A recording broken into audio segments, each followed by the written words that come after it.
Well, thank you. It's a great pleasure to be here today. And this is true. There is a better pathway forward for our federally controlled public lands. And for those of you who don't live in the West, you might not get the connection at this moment on why this is important to you, but hopefully you will here in another 12 or 13 minutes. So my name is Jennifer Fielder. I am CEO of the American Lands Council.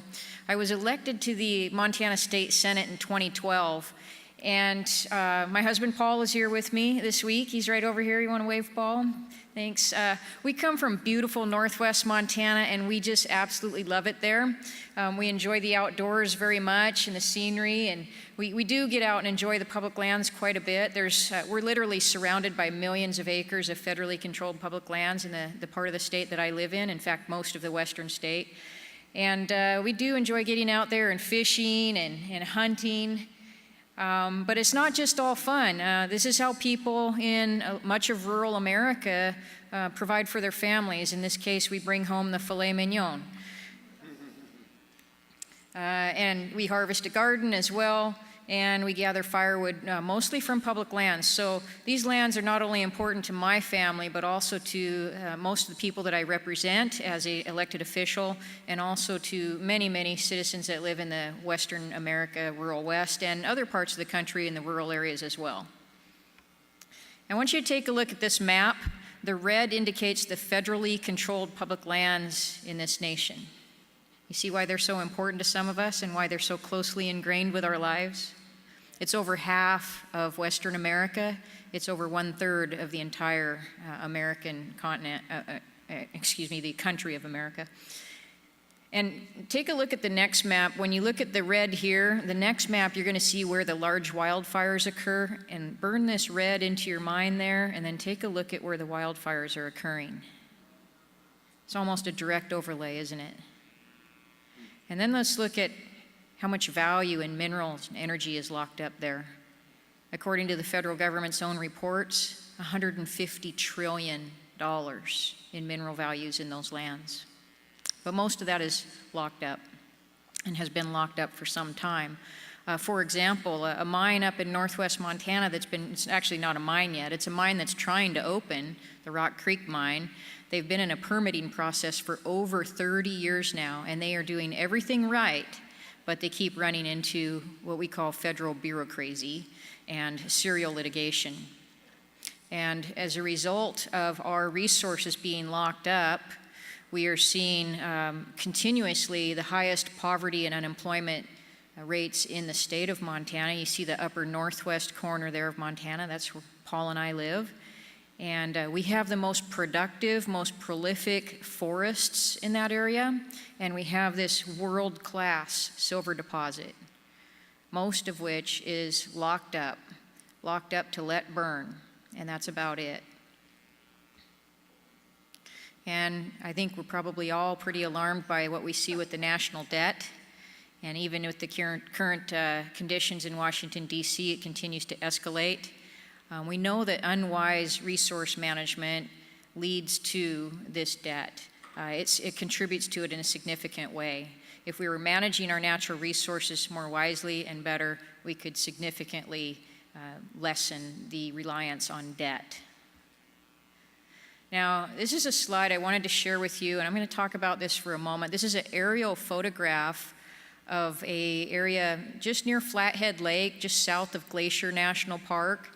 And the yellow lines depict where these grizzly bears were traveling. These are bears that had GPS collars put on them, 19 bears, and they were tracked 24 hours a day, 7 days a week, and it shows where the bears go.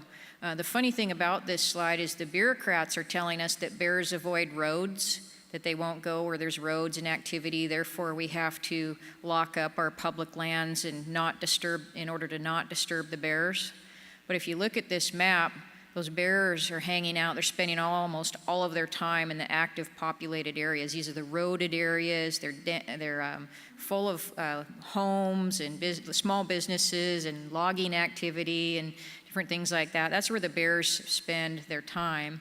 And up there in the upper right-hand corner, you see that the protected wilderness area, it's very little bear activity comparative to the actual human populated area. So this is just another perfect example of junk science. We're locking up literally millions of acres of public lands to protect the grizzly bears because they apparently avoid roads, according to some scientists. Totally untrue. So the point is that this federal system is not working. This system where we've got Washington, D.C. in control of so much of the land in this country and so much of it so far away, it's just simply not working. For example, here's a forest, and this is outside of the state capital of Montana a ways, actually near a small town called Townsend. And this is actually not a photoshopped image. This is a forest, and you can see a property line there. And on the left, you see is the federally controlled national forest, and on the right is a locally controlled forest. The difference is management. The difference is on the federally controlled side, it's neglected, it's not logged, it's not thinned. The other side, the locally controlled side, gets treated, it gets management. We clean out some of the dead timber, allow the younger timber to grow up, and you have a healthier forest. In fact, state and local management outperforms federal management in almost every regard when it comes to our public lands. This is a snapshot I took one day just out the truck window when Paul and I were on our way up to an area we like to hunt. And it's not, the point is that this area could be thinned, it could be logged. It's not like it's way in the back country where you can't get to it. But this is typical untended national forest. It's so dense and overgrown and unhealthy that it is a catastrophic wildfire waiting to happen. It also doesn't support much in the way of habitat for the wildlife either. And when a little place like that or a patch of that, even in a little area, succumbs to a lightning spark or a careless campfire, something like that, it doesn't take but a few moments for it to blow up.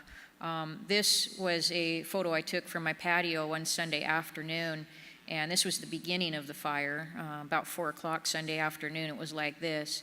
And I'm told that state crews were on the fire or ready to go into the fire, but the federal government said, no, that's federal land, that's our jurisdiction, you stay out. And this thing erupted into something that lasted for about 2 months, and the federal government spent $28 million trying to manage it. It didn't go out until the weather put it out. But I would submit that if they had gotten after that the first day quickly, that they could have saved a whole lot of money and a whole lot of timber and a whole lot of wildlife as well. When something like that gets going, it literally destroys everything in sight. There's something like 70,000 communities right now that are in harm's way because of the condition on our federal public lands. And this is a chart of the acres burned in 11 western states over about a 100-year period. And you can see how the acres burned is increasing year by year. The Endangered Species Act there was put into place in 1973, and then the Federal Land Management Policy Act was put into place in 1976. And I have those depicted on here because it was shortly after those took hold that we started to see these steep inclines in numbers of acres burned.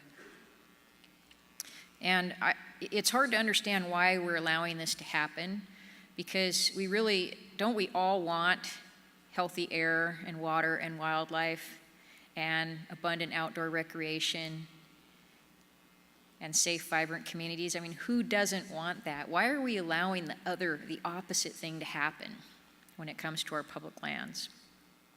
Well, it's this hands-off management, it's this preservationist false narrative that has been projected by the left, and this no compromise, hands off, don't touch mantra is simply has been driving the policy for far too long, and decisions made by people that don't live there and don't understand how proper management of the land really does benefit it.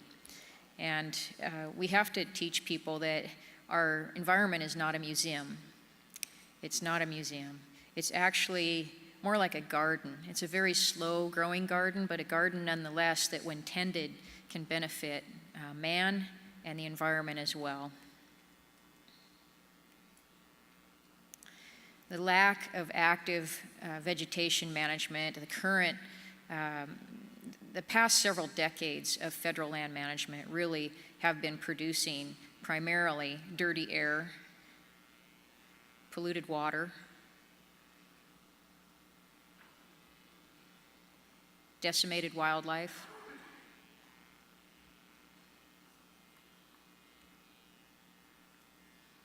blocked off access. In fact, a study done in Montana showed that we've been losing about 1,000 miles of public access on federally controlled public lands every year for the last 20 years. They've been gating it off or destroying the access completely. And that's giving us economically devastated, depressed, and unsafe communities.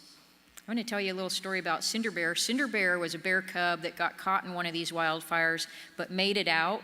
Cinder Bear made it out alive. And you can see that she was badly burned. Her paws were burned and raw up to the elbows, and her hair is singed off, and her neck is burned there, and her face.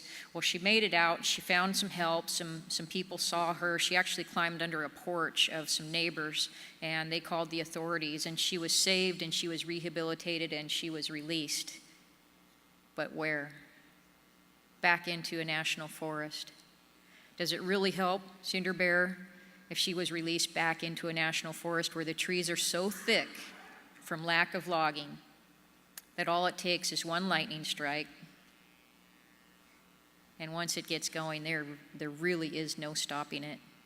We heard some Forest Service employees say, "We're not here to put fires out, we're just here when they go out."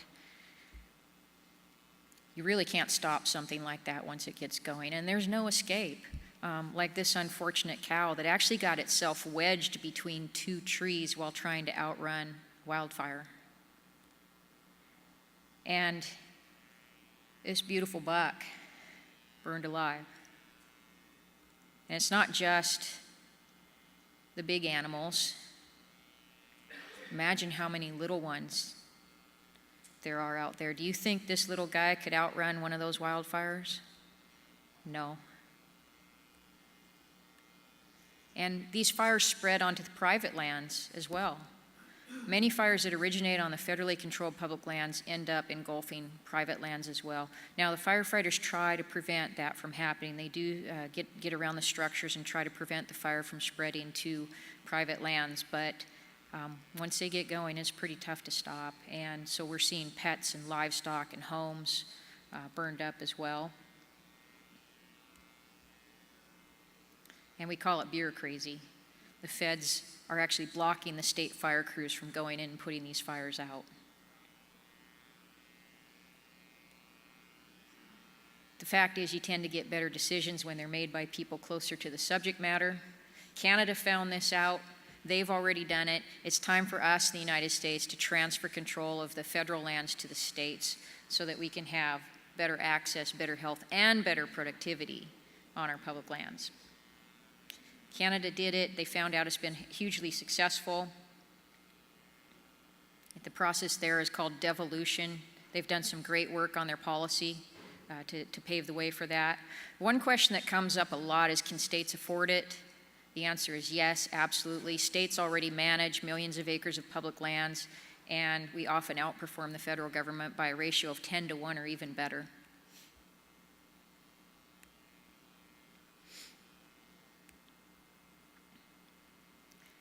It's a simple fact.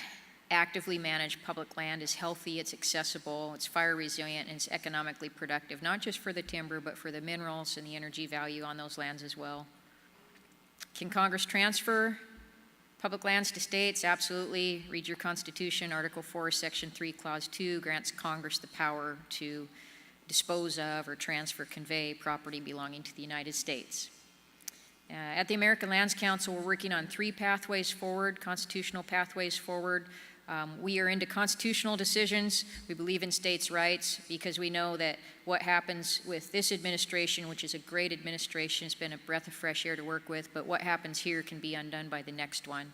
So we're looking for longer-term solutions. The state of Utah is building the lawsuit of all lawsuits to sue the federal government for its rightful ability to manage and govern the lands and resources within its own boundaries, as each state has the right to govern itself equal to the original 13 states. So that's going to be a pretty historic case when that comes forward. Watch for that. And then we're working on a federal bill that actually would allow the states to acquire the public land as they're ready. They can, state legislatures could identify when they want each piece, what piece they want, when they want it, put it on a schedule. They can go at their own pace. The states would have to guarantee that those existing valid rights and uses are protected. The state would have to coordinate with the county, so all the decisions wouldn't be centered in your state capital, but the counties where these lands are located would have a very strong voice in how they're governed and managed. And any promises to keep the public lands public would have to be upheld. That would be part of the federal bill. And the resource revenues would stay at home to pay for management, so those of you that are in the east wouldn't have to subsidize putting out these fires in the west. We'd take care of our own issues out there and manage to actually prevent those fires rather than have to watch our commodities burn up. And of course, state and local budgets would get a boost. So we've got a lot more information on this. I'm out of time, but the whole point of this is there'd be a lot less federal bureaucrazy, and we'd allow those laboratories of democracy to work. I think you'll see vast improvement in how our lands are managed, and the impact on our economy and our environment would be very positive. Thanks very much. If you'd like more information, we've got an exhibit right outside.